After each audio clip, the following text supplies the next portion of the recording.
जेवणातून झाली शासकीय नर्सिंग कॉलेजच्या 45 विद्यार्थिनींना विषबाधा। मेडिकलमध्ये उपचार सुरू, अन्नपानाचे नमुने पाठवले तपासणीसाठी। गोंदिया येथील जिल्हा सामान्य रुग्णालयात येणाऱ्या शासकीय नर्सिंग कॉलेजच्या 45 विद्यार्थिनींना विषबाधा झाल्याची घटना समोर आली आहे। गुरुवारी सकाळी सुमारे 10 वाजताच्या सुमारास हा प्रकार उघडकीस आला। घटनेनंतर सर्व विद्यार्थिनींना तातडीने मेडिकल कॉलेजमध्ये उपचारासाठी दाखल करण्यात आले। सध्या सर्व विद्यार्थिनींची प्रकृती धोक्याबाहेर असून त्यांच्यावर उपचार सुरू आहेत। येथील जिल्हा सामान्य रुग्णालयात बाई गंगाबाई महिला रुग्णालयाच्या आवारात शासकीय नर्सिंग कॉलेज आहे।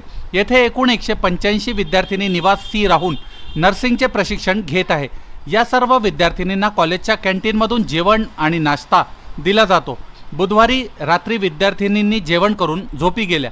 त्यानंतर रात्री 2-3 विद्यार्थिनींना पोटदुखी व त्रास व उलट्या होऊ लागल्याने त्यांना त्वरित उपचारार्थ मेडिकल कॉलेज येथे दाखल करण्यात आले। मात्र गुरुवारी सकाळी 10 वाजताच्या सुमारास नर्सिंग कॉलेजच्या 45 विद्यार्थिनींना नेमका असाच त्रास झाला व त्यांना उपचारासाठी भरती करण्यात आले।